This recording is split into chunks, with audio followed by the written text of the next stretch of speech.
Today I'm going to show you how to change your now playing status on Discord. Whether you want to showcase your favorite music, game or activity, I've got you covered. So let's jump right in.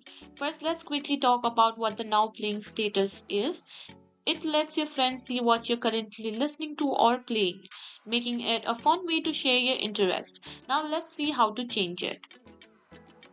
First things first, open Discord and log into your account. Now click on your profile. Now here you can see you can add status. Simply click on it. Now select a status from the options. You can choose here like this and click on save.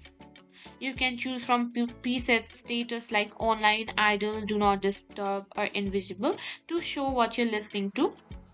Select listening to and then type the name of the song or artist. Make sure to hit save to apply your changes, and that's it. You're all set to change your now playing status on Discord.